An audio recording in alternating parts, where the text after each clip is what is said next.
And I believe we're live. Yay! Alrighty. No Sanmez today. No, where's he at? He is at a Tony Robbins conference. I'm not Okay. sure where specifically. Probably somewhere in California. Hmm.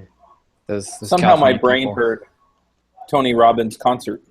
Yeah. Did I might. There's a good chance I might have said that. I No, thought you you said didn't. But conference. you Okay. said conference, but yeah, that's what my brain kind of heard for a second. Nice. He's down in the mosh pit, front Yeah. row. Yeah. So I am flying solo at Simple Programmer. If anything breaks, I'm going to be on call here. So. At least you're There you still go. flying. I've spent the entire week sans laptop. Nice. So, I talked to somebody else this week who had the same thing happen where like his rock solid reliable Mac this week just like went on the fritz and he had to yeah, have it I replaced. swear Apple flipped the kill switch in the old models. But no, I mean I mentioned this last week, right? And Yeah. I mentioned how lucky I thought I was that I made it through the episode, the call. And then on Monday, Monday morning, my laptop crashed like 6 times before 10 a.m. Oh gosh. And Oh, wow. I went in to try and get onto the call with my other mastermind group, and it wouldn't stay up. I would get like 15, 20 minutes out of it, and it would crash. And then I tried to get into the call with my phone, and my phone kept crapping out on the call as well. So I spent Monday morning, or no, Monday afternoon, making sure that I had everything backed up.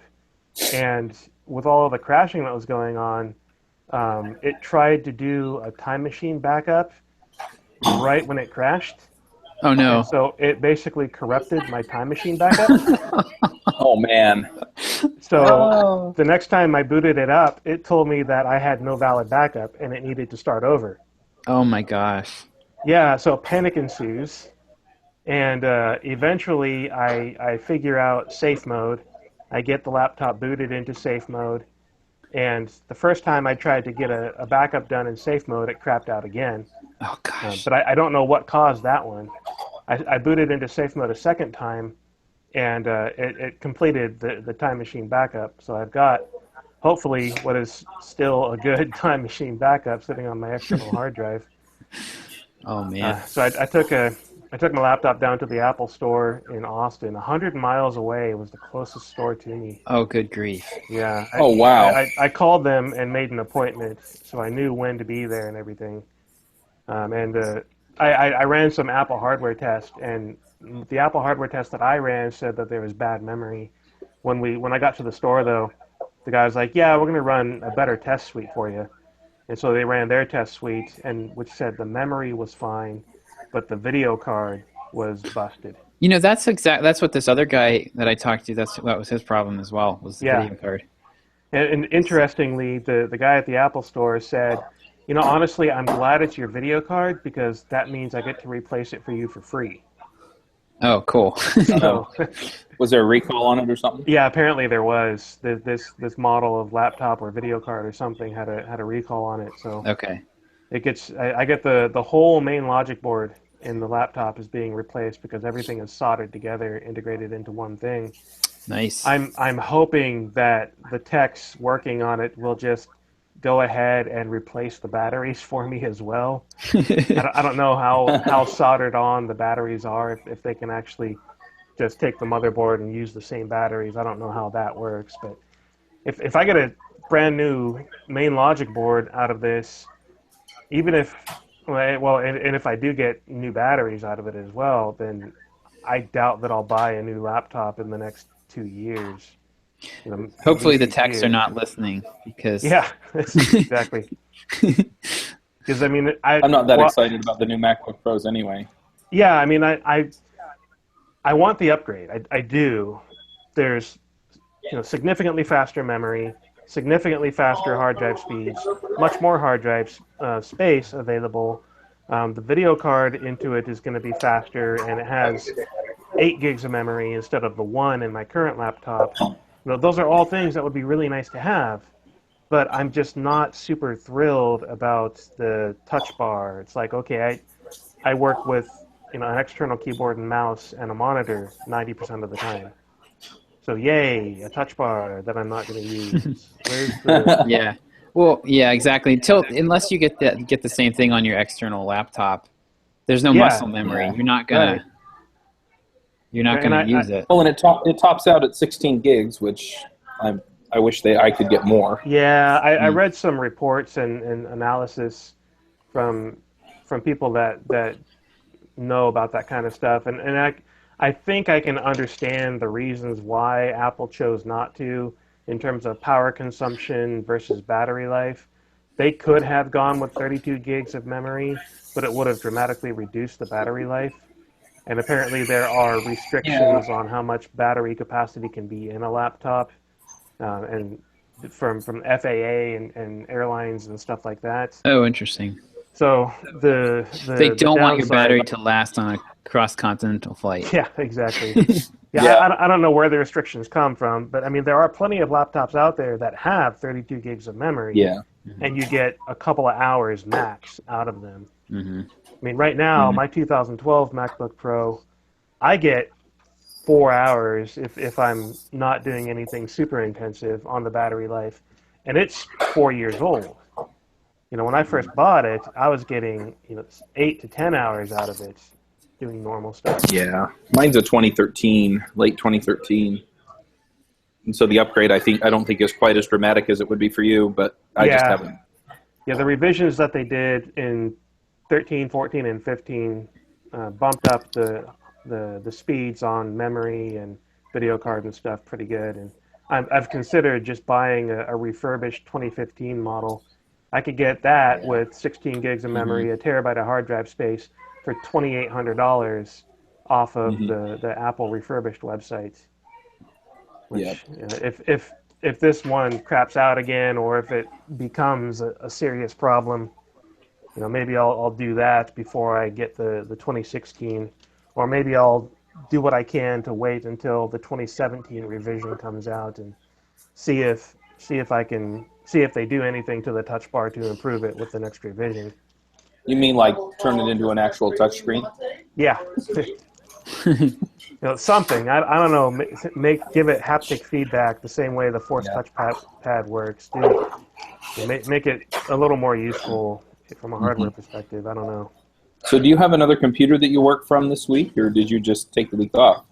I mostly took the week off. I do have a 2010 MacBook Pro that I spent pretty much the entire week trying to upgrade and get it into working order. And I got Sierra working on it. That took me an entire day, basically, to get Sierra installed and working correctly because of all of the old apps I have on it. But I still have so much old junk on there, so many old apps that are incompatible, so many old versions of whatever, that, I mean, I spent most of the week trying to get that thing into a working order, and the only thing I could legitimately do with it is browse the web. It was incredibly difficult. But it's a Chromebook. Yeah, exactly. A $3,000 Chromebook. I probably could have been more efficient with getting that thing working, but it has a lot of my wife's stuff on it. So I couldn't just wipe it out and restore my backup from my Time Machine onto it, because that would have destroyed everything that my wife has on there. Because that's now our home laptop. That's the computer that we use for just general everyday stuff at home. So I had to make sure I maintained the integrity of that laptop as I was upgrading things. Yep. Well, but in spite of all of that, I've actually had a pretty good week with Watch Me Code. Sweet. I managed to get my one episode this week published. I went down to a friend's house yesterday for client work with my client. And we did a deploy of our software from his computers. But then I brought my Thunderbolt drive with me, plugged it into his Mac, got my Watch Me Code files off of it, and got them published. Oh, good. So that was good. I maintained this week's episode. I don't know if I'm going to get my laptop back in time to record and produce next week's episode, though. I have to wait and see on that. Call caramel macchiato. Yep. Yeah, But guess where I am? I started my launch sequence for my Docker, my guide to learning Docker is what I'm calling it. And I've done a full week of build up launch emails this week, talking about all of the things that Docker has done for me and how I've gone about learning it and the things that I'm doing with it, and building up to today's email talking about how next week I'll be giving people a 10% discount if they want to buy the guide instead of being a subscriber. But in the last 24 hours, I've had 3 new subscribers, 2 of them on Nice. monthlies and 1 of them annual.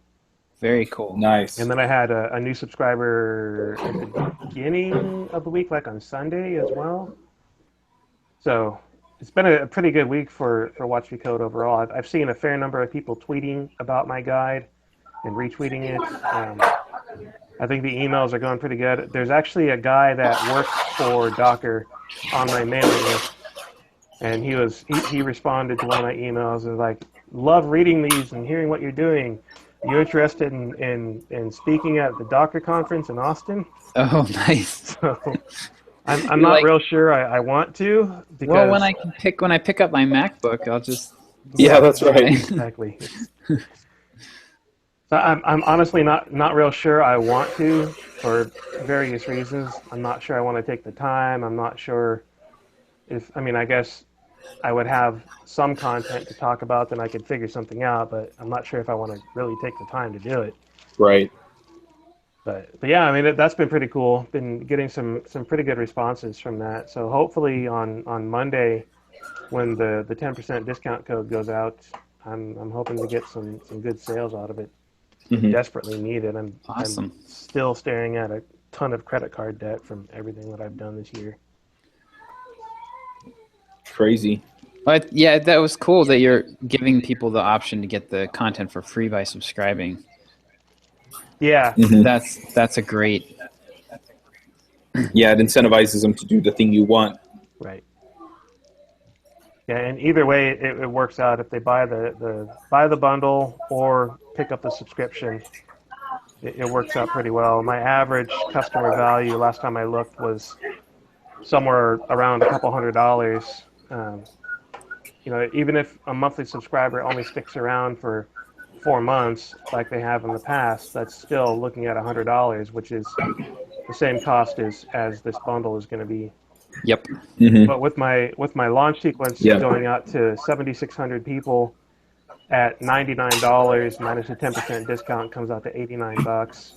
And if I get 1% conversion on this, I'm looking at $6,700. And if I get 2% conversion on this, $1,300 would be a pretty dang nice week. And I kind of doubt that I'll get 2%. I think I have, in general, 1 to 1.5% on this kind of stuff. Mm-hmm. But still, 6,700 would be a pretty nice week to be able to pay down some credit card debt and stuff. Awesome. Yeah. Yeah. Very cool. I really like what you're doing with this. This is going to be good because you're basically like getting dual purpose out of all this content you're creating. So.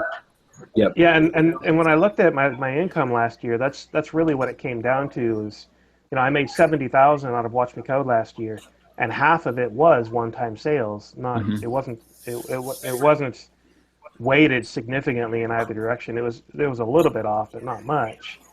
And I haven't done hardly anything with one-time sales this year at all. So I'm trying to fix that, and I'm kind of glad I went down this path for a lot of different reasons. With the pricing changes and the restructuring the website and moving everything more toward the guides that I'm doing for many different reasons, in spite of how difficult it's been financially. And one of those reasons is I'm looking at the way I'm doing the bundle sales now, and instead of focusing on the individual series of episodes, 7 to 12 episodes that covers whatever subject, I'm looking at the guides as the bundle sales now. Mm-hmm. So I've got this first Docker guide, the guide to learning Docker is my first real attempt at doing a bundle sale off of that, off the guide idea. I have gone in, before my laptop crashed, I had gone in and reworked my RabbitMQ stuff So I now have a RabbitMQ, a guide to building microservices with RabbitMQ, and I've been redirecting all of my previous RabbitMQ marketing stuff to that guide. Mm-hmm.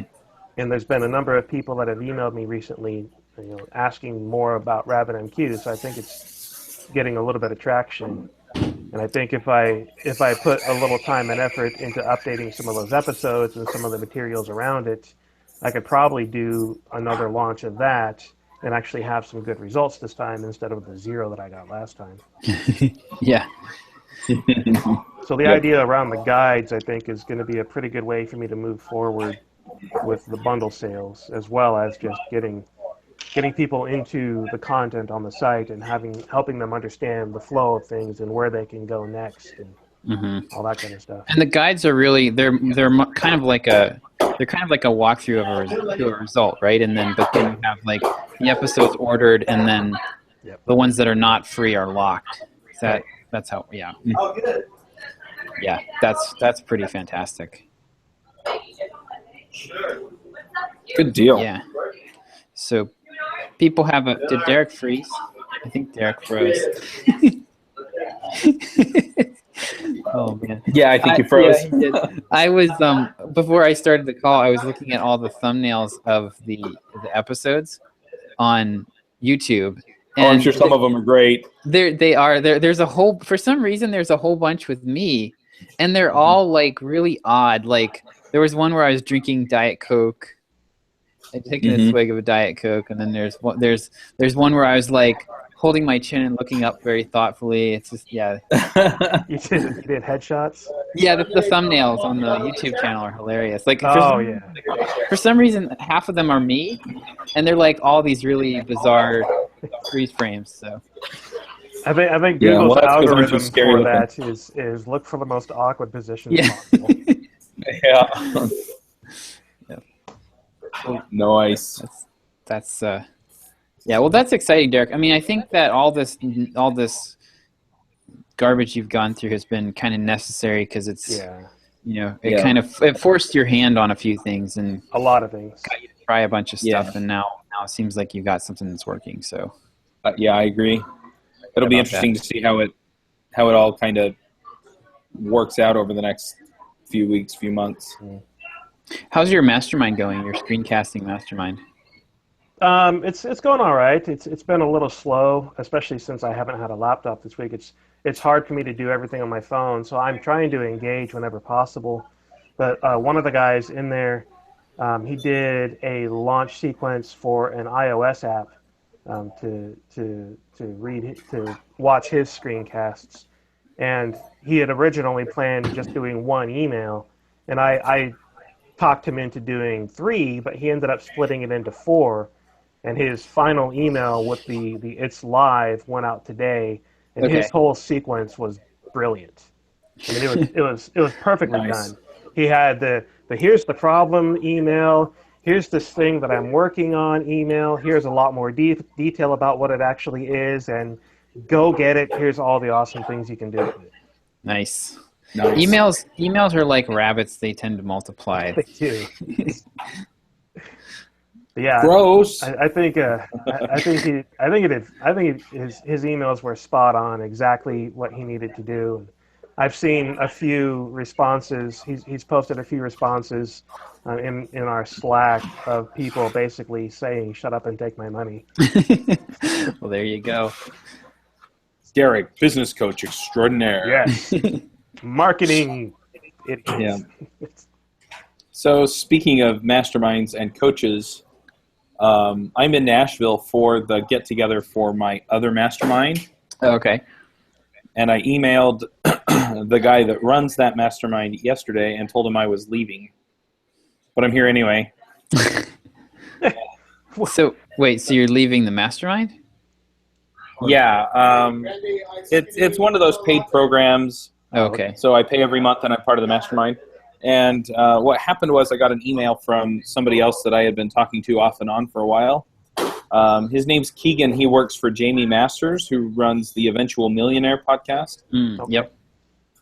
And he emailed me and said, hey, she's opening up her, I don't think it's her top tier. It's the tier just below that, but it's weekly coaching and mastermind group Nice. and stuff like that. And so I applied and I got in. Nice. And so I decided I didn't need 3 masterminds. Yeah, I'm in another larger group that I mentioned before, and they do weekly calls on Wednesdays, and their Wednesday schedule never fits with my schedule. With the, Oh, is that the yeah, bootstrap? right? Is- yeah. That one. And so I'm pretty happy to have formed this other group that I've got now, Yeah. because we're doing our calls on Monday, and I think there's a 5th person that we're going to invite. I need to talk to the other people in the group and see about getting that person in there. It's actually one of our listeners on the Entre Programmers, a guy that has interacted with us a few times, so that's pretty cool. Hi, person. Hi. Yeah, I don't want to say his name because I don't want Bubba. to. We'll just call him Bubba. I'm not sure how he would feel about that. Bubba. Yes, Yeah. Bubba. So I'm super excited. We had a half-hour call that went for about an hour Oh, nice. before I signed up. And yeah, I'm excited. She's worked with a few other people that are doing some things that are similar to what I'm doing. And so it sounded like she could take what I'm bringing in and more than double it. So Nice. Excellent. yeah, so she's going to help me figure out products and do the launches and yeah, all of that other stuff. I am super excited. And the guy that runs this mastermind, he's like, I want this event to be 100% positive. He's like, so you can't tell anyone you're leaving until after it's over. So Fair enough. So I'll be here. Yeah. I'll get to hang out with these guys, and then I'll have that going on.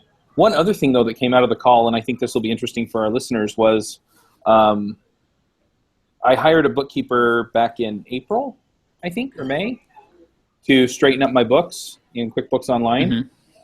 And so she was asking for numbers on my business, so I logged into QuickBooks, and I took one look at the numbers and said, that can't possibly Oh, no. be right. Uh-oh.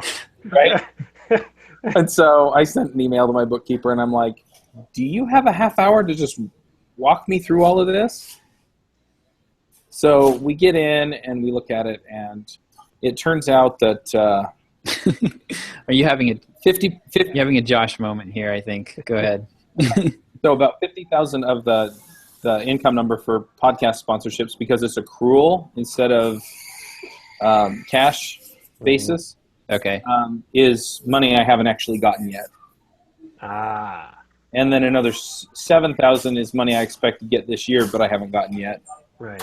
And then the other $320,000 is money that I did get paid this year. And it turned out that after I checked it all out, that number was actually correct. And I was just kind of mind blown. So then my question is, why is life so hard, right? Where did it all go? Holy crap! How do I have all this money and I don't know where it is? Right, right.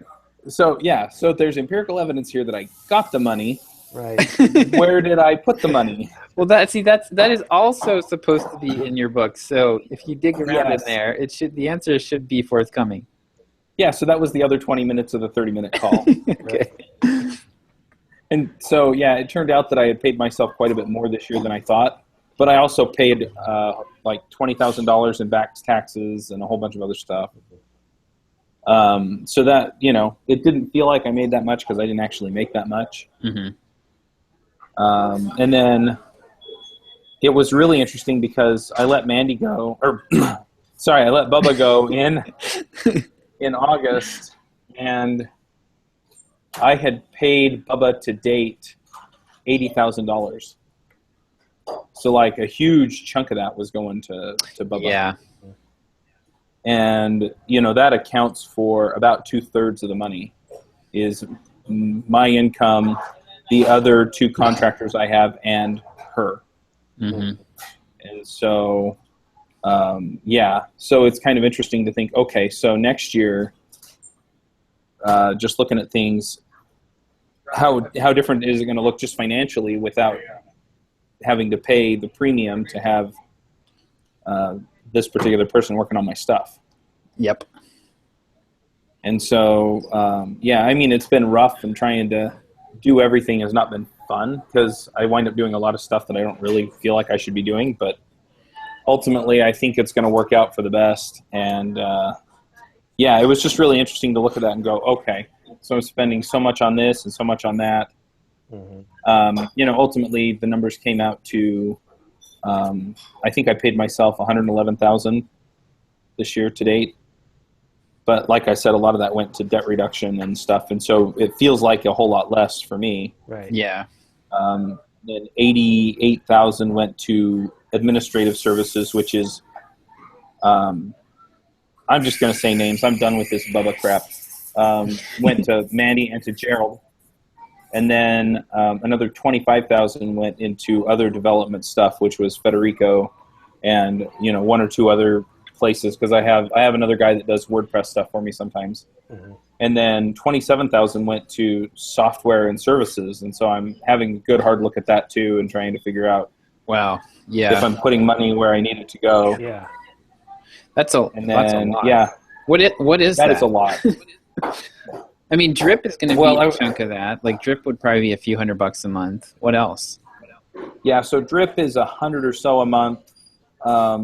Keen.io I was using to do my numbers tracking. I've switched to Blueberry, so I'm not going to be paying that anymore. But they were $250 a month. And then I was paying for Trello and a whole bunch of other services for different things. Mm-hmm. And so I think ultimately a lot of it's going to be stuff that I needed, like more or less needed. It doesn't include hosting, incidentally. DigitalOcean's its own account. So I'm having a good hard look at that, and mostly just looking to see, okay, in the last month or two, did I pay for anything that I'm no longer using? Mm-hmm. Yep. That I can cut. So I'm going to export all of my data out of Keen.io and shut that down, because Blueberry's $5 a month per podcast. Nice. And so I literally go from $250 a month for Keen.io to $25 a month for all of my shows. That's a cost savings. And they just, yeah. But yeah, it was really educational, and just looking at those numbers and saying, okay, well, if I can cut $1,000 a month on those expenses, and then I can find somebody to do the administrative work that I need done for the podcasts and conferences and stuff, and then the podcast editing and things like that, I think a lot of it will just basically come down to the point where I can actually, next year I'd like to net $200,000, but what that does is it gets me completely out of debt except for my house. Mm-hmm. That's the place it gets me to, and still it's a comfortable living for my family. But yeah, we're all about being open and sharing the numbers, but I was shocked at the numbers, to be honest. Yeah. And so now I get to talk to her every month, and we're just going to walk through the profit and loss for the month and make sure that I understand. Yeah, that's really good. What's going on with my business. And I think those calls are probably going to take like 10 minutes every month now, because I understand how it's all being managed. Mm-hmm. And, but then I can make decisions about what I'm spending money on. And one last thing that I kind of wanted to bring up was I took your advice, Josh, and I hired 6 people off of Upwork to do the same job. Oh, okay. I hired them to do research to get me a list of NoSQL databases, and then information on the team leads and other people that work for companies that specialize in those technologies, so that I can invite them as speakers to the conference. And one person, it's so funny, you were so right. There was one person that just totally stood out above everybody else. There's another contractor, and he did pretty well, but everybody else was kind of like, yep. So, we did when John hired 10 people to do the podcast or the video editing. When we got Rodrigo, mm-hmm. There were basically 2 people that stood out. Yeah. So this other guy, the one that stood out the most, she's in the U.S. actually. Nice. And her rate was like $7 an hour. So I told her, I said, I know. That's below minimum wage. I can't believe it. That might not even be legal. Yeah. So what I told her was, I was like, look, I have some other work that I want you to do to see how that all works out. And if your attention to detail and your communication skills are as good on this stuff as it has been on the other job, then I will pay you more and start training you on all the stuff I need done for the business. Yeah. And she got super excited about that. So I'd probably wind up, if it works out, probably start her out at 10 and then move her up to 12 or 15 pretty quick. And just keep her there and keep her happy. But the funny thing about that is that that her rate is considerably less. Even if I get her to $15 an hour, is considerably less than what I was paying Mandy to do the same job. Mm-hmm. Yeah. And so, if I'm paying her, if it takes her 3-4 times as long to do the work, I'm still saving money on the work. And the guy in Philippines, he keeps having outages and this and that. And, it's like, can you get this done? And then he disappears for 3 days and he comes back. Oh, there was an outage, or, this or that. And I'm just kind of getting tired of, not having stuff done when I want it done. So even if it's not his fault, I'm probably going to let him go. Yeah. I have to fire someone this month anyway. So. Yeah. Chuck hires people just to fire them. Yes. That's right. But it's been really interesting just to see this all kind of materialize. And honestly, I think the biggest holdup in my business is just I need to hire somebody to take care of a lot of this stuff. I hear you, man. I'm doing everything myself. I know. Still, and it's.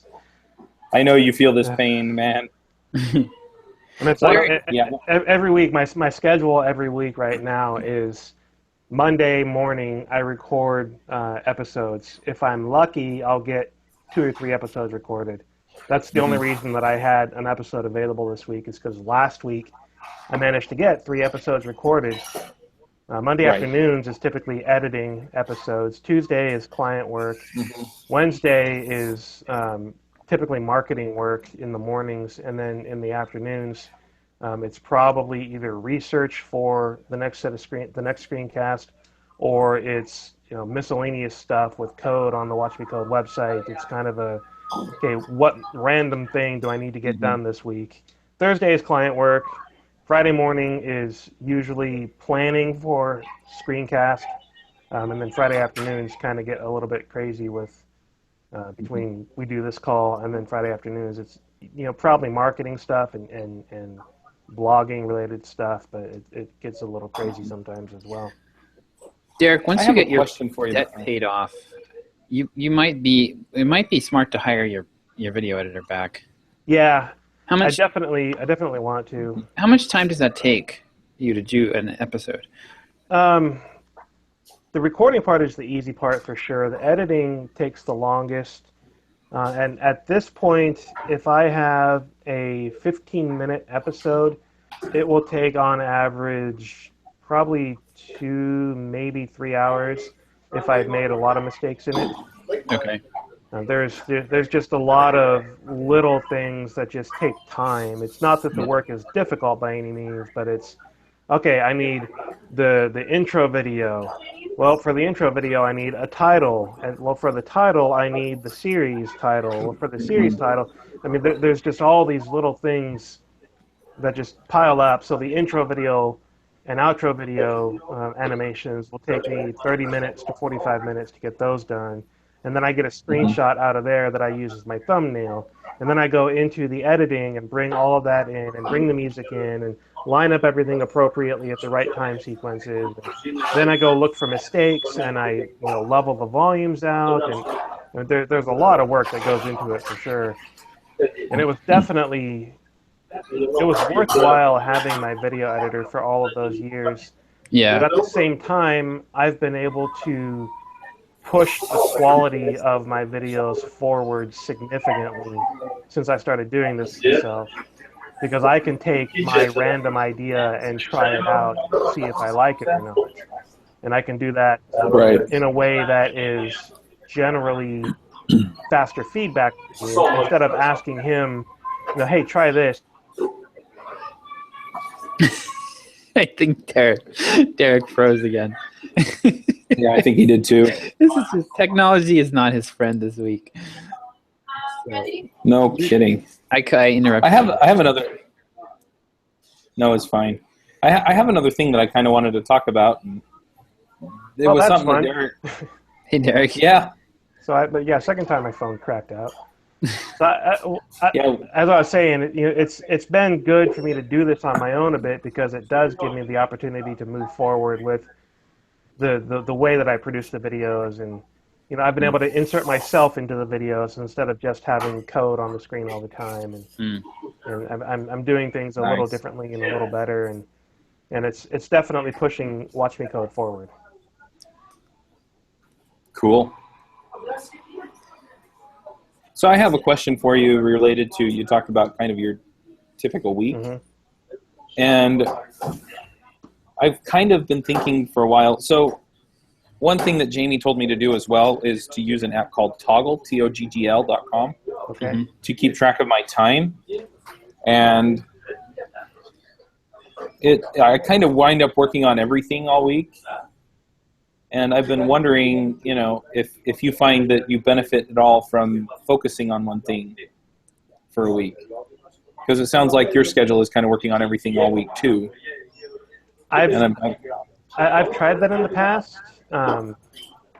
There were, I don't remember if this was before we started recording this as a podcast, but there were times in the past where, through advice of Josh and John at least, I'd gone in and attempted to do week-long batches of something, like a week of client work, a week of screencasts, a week of, whatever. The client work I can't really do that with. It requires Tuesday and Thursday because that's the schedule that they want me at this point. Right. But for the rest of the stuff, I found that it caused more problems for me than benefits.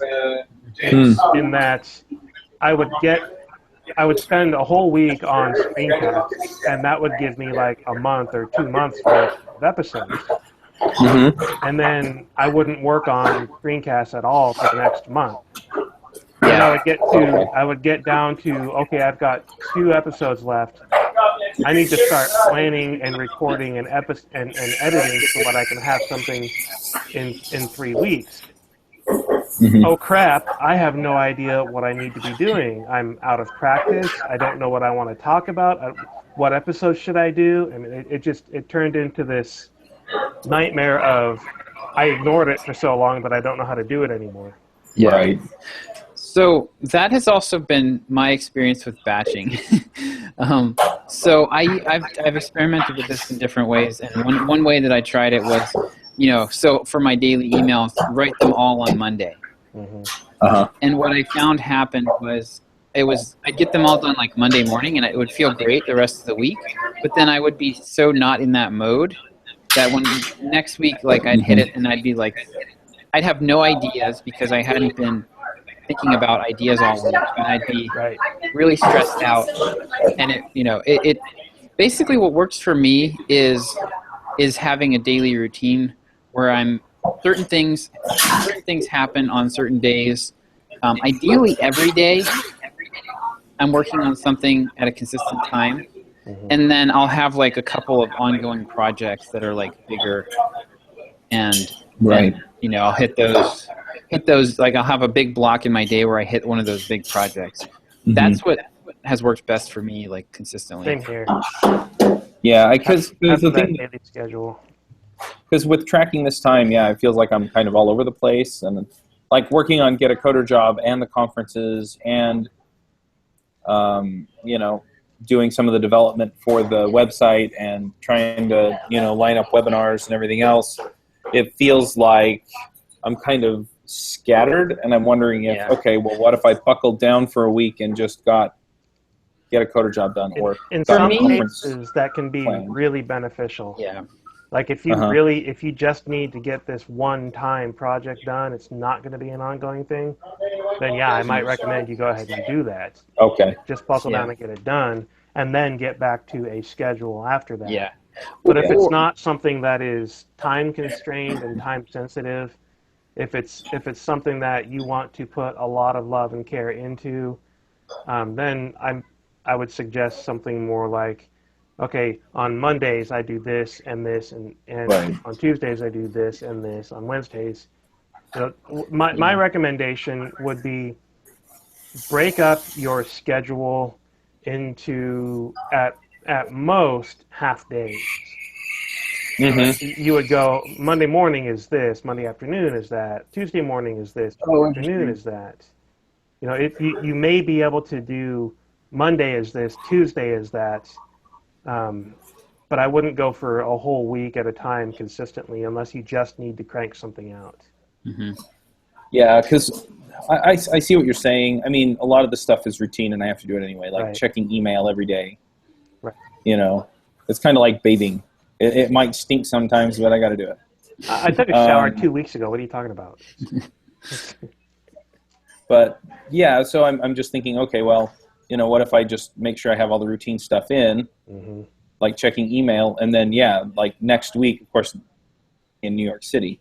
Mm-hmm. But the week after that, I get NoSQL conference mostly finished. And then the week after that, I get DevOps conference mostly finished. The week after that, I get the JS conf mostly finished. Mm-hmm.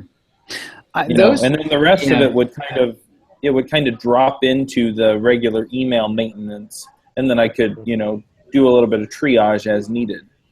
If you're gonna have like those kinds of I would try to serialize those projects versus working on them all at once, because that's just there's so many pieces. There's going to be so much detail to one of those projects that there's going to be a big switching cost, and it's really like 30 tiny projects, right? So it makes sense. It's not even like writing a book. Like if you're writing a book, there's only so much time in a day that you can put into it before your brain is just That's true. Completely fried. But with something like right now, what I'm working on is I'm updating the blogging course, and that's really, I mean, that's basically it. Like I'm doing I'll have like some other smaller stuff that I'll be doing, but my big project is updating the blogging course until I get that done. Right. And that's maybe 2 or 3 days worth of work. And then after that, it's going to be the Black Friday, Cyber Monday sale. And getting which I wanted to ask about that as well. So we'll come back to that. do one. Right after doing a launch? I would, Like 2 weeks later? Yeah, do it. So I keep going back and forth on something like this. The more I look into it, the more I don't want to lower prices when I do the sales. And I know that's the approach is either that or you add some bonus on. I mean, what approach do you take, and what are the trade-offs that you see there? I know we've talked about this before, but I mean, for us, we just do discounts, and it works. I mean, I don't know. It's like one of those, if it ain't broke. I feel like it probably, ideally, I wouldn't do it that way, but it works pretty well. It doesn't seem, I mean, we're getting decent sales on an ongoing basis. So, I mean, actually, like a lot of our sales we have evergreen discounts that we're running all the time anyway. So it's kind of a moot point. Like we're already so far down that path that, it doesn't really matter, but. So what I'm thinking about doing is for that Cyber Monday, whatever it's called, sale, I may try to pull a RabbitMQ out of my hat again. Nice. I see what you did there, Derek. That was it was very clever. I'm so clever. a gimmick like that in email might just work, though. Yeah, that's true. But my thought is, going back to my guides, what I might try to do if I decide to do that sale, which I'm kind of weary about because it's right on the heels of this other one, but if I do it for like a day, maybe it'll be okay. What I might try to do is tell people, hey, the RabbitMQ for Developers bundle has been retired, but all of that same content has been repurposed with some additional content, because I added a couple of things to it, a couple of other series into my guide, and I could tell people, like, hey, look, RabbitMQ for developers is retired, but here's the next evolution of that to focus on more modern needs and solving this specific problem of microservices.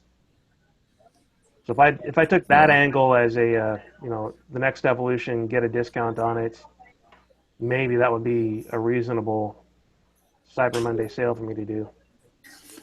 Do it. Send 3 emails in one day. In one day? Yeah. Yeah, I mean, I do anyways. Yeah. I like No it. build up, just the 3 emails in that day. We're gonna do so what we're building out a 1-year quarterly automated sales cycle. So we already have 60 days after you join, we offer you a discount. We do like an automated 3-day or 2-day sale on how to market yourself. So we're going to do this time, for Cyber Monday, we're going to do 10 steps to learn anything quickly. And then that'll be the 120-day sale. So I'm going to write the emails, send them out as broadcasts, and then just roll them into this other automated sequence. So, yeah, so that'll be fun. We just did that little mini product launch too. So, yeah. I'm also thinking about doing a beta sale for Get a Coder Job and just selling like 10 or 15 spots. Because I've got a list of several hundred people at this point that have signed up for email courses or just said they were interested. And so if I open up the beta course or beta and then start delivering them stuff, I think I can get the feedback I need to make it what people want. What was your what's the price point going to be again? I think I'm going to sell the book and workbook for $49. Oh, good. $47 or something like that. Oh, good grief! Yeah, you'll sell that out almost instantly. Yeah.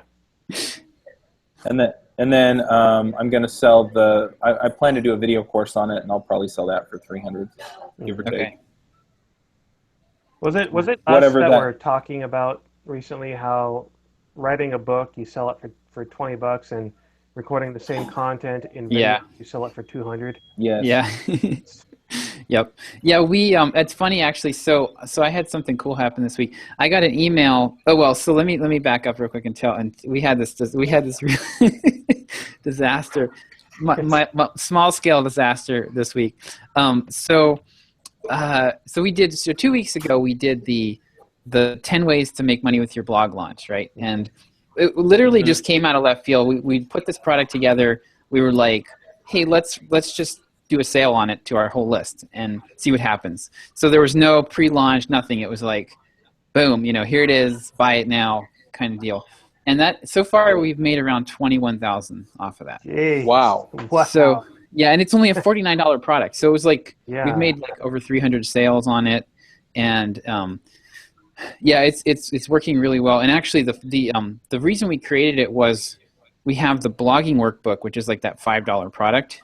So we have we now have an upsell funnel where we have $5 product, $49 one-time offer, and then $199 one-time offer for how to market yourself. So we have you buy the workbook, sucker, and then we offer you the next one and the next one, and we are getting a 20 to 25% acceptance on the upsells. Wow. So wow. So I'm shocked, honestly. Like I knew that this was going to work, or I knew we'd get sales, but I was thinking 3 to 5%. No, it's 25%. So like, if you say like 1 in every 8 people that buy the workbook end up buying all 3, or something like that, and it's crazy. Oh, that's crazy. It is crazy, yeah, and it's working. That's working really well. But anyway, so we did this launch for the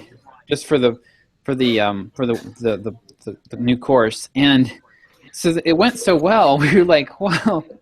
We were just talking. We're like, why don't we try to launch this to the Sublime list? Why not, right? And Sounds like a disaster. Yeah, I didn't really think it. We were talking about it. I didn't really think it was a great idea, but I thought it was worth trying. Just what the heck, right? So those people hate you. I loaded up the same emails, and we sent out the first email, and we got like 5 sales. Yep.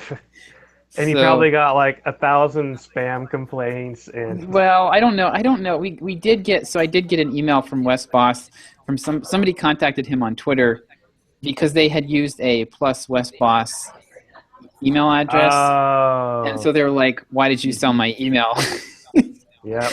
So it turned out though, Oh. it turned out, it was funny. So I was kind of freaking out. I was like, oh my gosh, like I felt really bad because I didn't want, didn't have any idea that could happen. It turned out though that there was only one person in the entire database of 65,000 that had that plus Wes Boss, and he noticed it, and he contacted Wes. Yep. So it ended up not being as big of a deal as I was worried. But yeah, so that was pretty. So we sent out the first email and we got like virtually no sales, and so I was like, screw it, I'm pulling the plug on this. We're not doing any more emails. So we didn't. Yeah, so I had somebody contact me. So John and I have been talking like, what are we going to do with this? Because we're paying about $400 a month right now to keep that list, and we're using it like we are sending out emails and stuff, so it's warm. But I had somebody contact me today or this week about, and he's written a book called Sublime Text for Python Developers. He was like, hey, would you like to do an affiliate launch to your list? And I was like, hey, I have a better idea. You want to run this list? So nice. Yeah, and so he's excited. We're talking about just basically giving him kind of free reign with the list, and he's going to create he's been doing some really good blog posts about Sublime, and so basically he would write emails and blog posts, and then we would give him a commission of sales. Anything that comes off any product sales, he gets a commission off of it.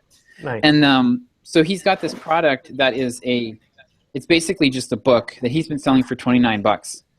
And it was a fun conversation because he was like, do you know how long it took me to talk myself up to $29? And I was like, here's what we're gonna do. We're gonna sell this for $99. You're gonna turn this into a video course. We're gonna sell it for $99. We're gonna chop up your book into a bunch of little PDF guides to sell as bonuses. Mm-hmm. And so we're gonna do a pilot to see how we work together. We're gonna do a pilot launch in January, where he's basically. I'm just basically gonna I'm gonna like direct him through the whole thing. He's gonna do all the work.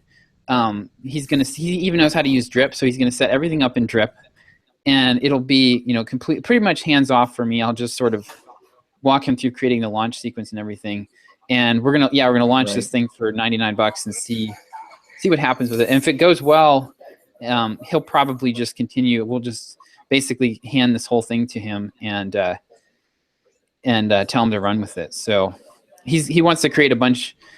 He wants to create a bunch more products for it if this goes well. So we shall see. Right. But yeah, this could actually be for us. This could actually be a good model. Like we could buy because if we could buy sites that are getting a decent amount of traffic, and then just like they won't have lists, so we set up the list and then we hire somebody to create content and products for it.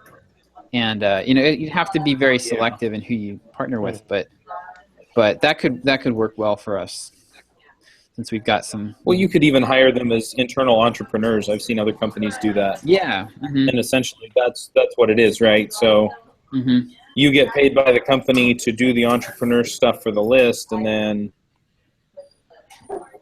yeah.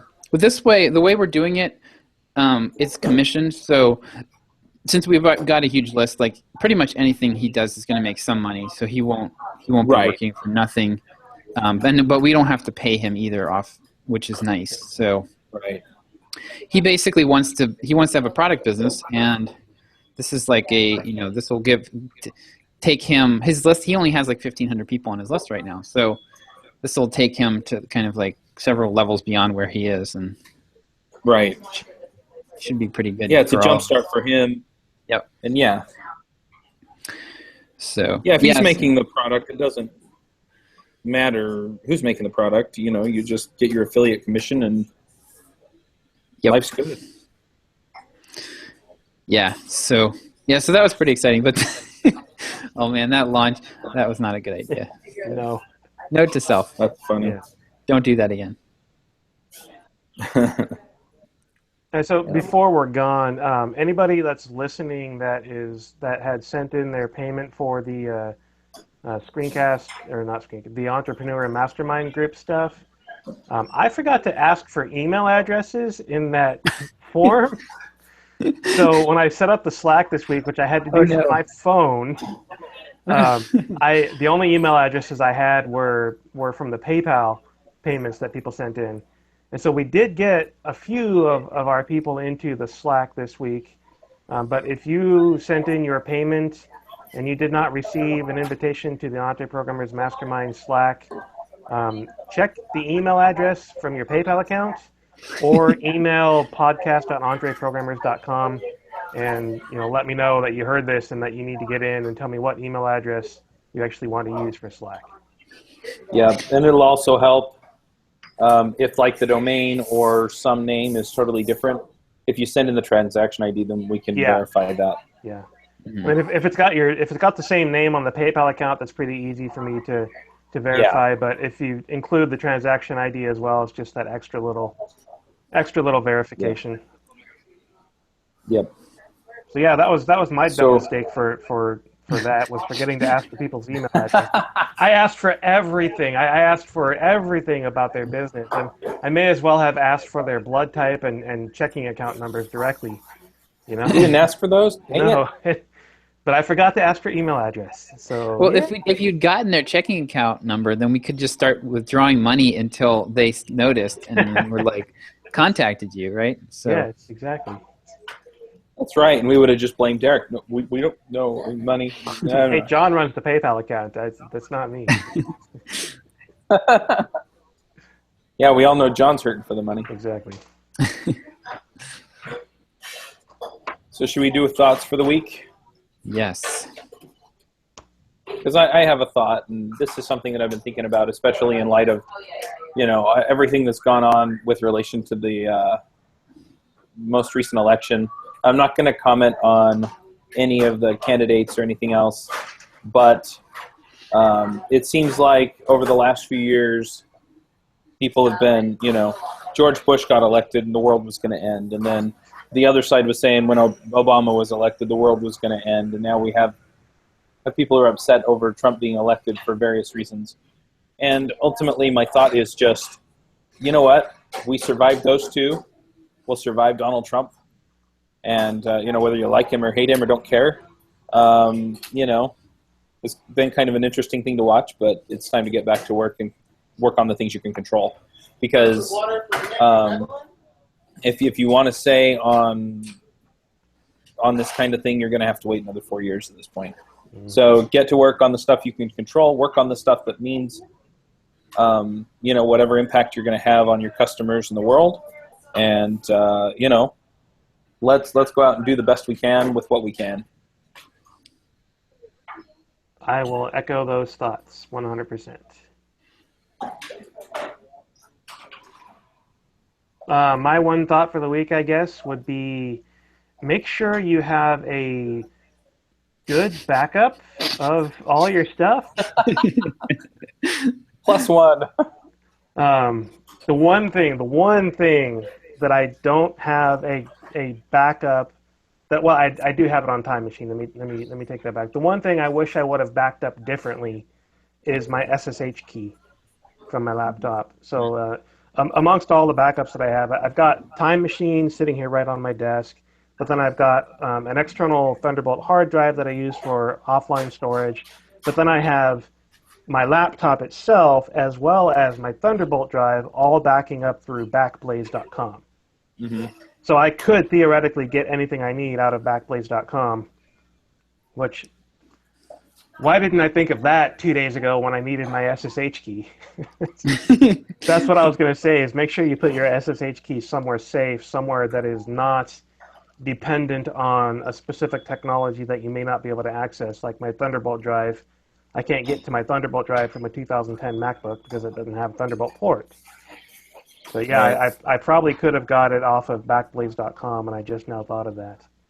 Yeah, multiple levels of redundancy in my backups here, and I highly recommend it because your computer will just crap out on you at some random moment, and you won't have control over it, and you don't want to be screwed out of it.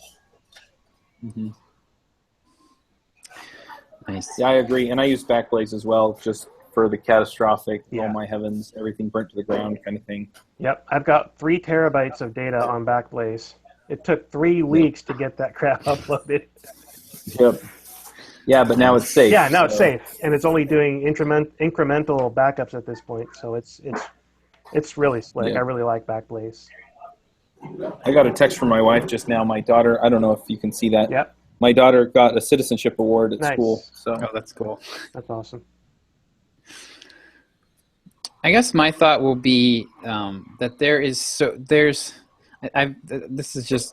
I think I said this just a couple weeks ago, but you can do so much more with what you have than you're already doing. Mm-hmm. Like almost, I'm basically just continuing to go through the stuff that we have and like tweak it and fine tune it, and just like getting those upsells in place has probably added 25 to 50% to our monthly product revenue.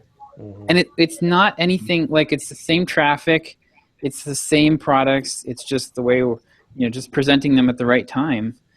And then so right now I'm going through this blogging course, and the blogging course was attempting to sell how to market yourself before, which was the $199 product, and it's just it's not working very well. So I'm taking the same course. We're just going to sell that stupid blogging workbook that's $5 that is generating all these upsells.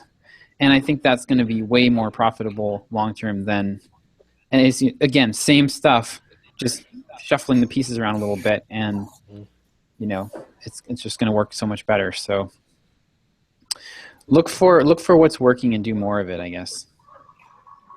Yep. Nice. All right. All right. We all going to be around next week? What's will. next week? What is the 18th? Yeah, It's the 18th. I'll be here.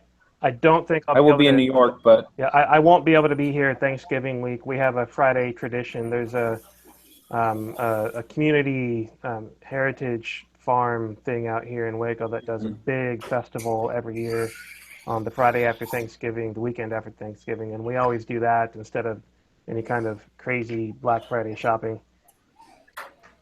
So you get stampeded by actual cows instead of actual cows and horses Instead of- oxen.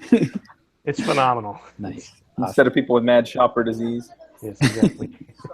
All right. Yeah, I probably won't be here for that either. So. All right. Okay. All right, guys. See ya. See you next week. Bye.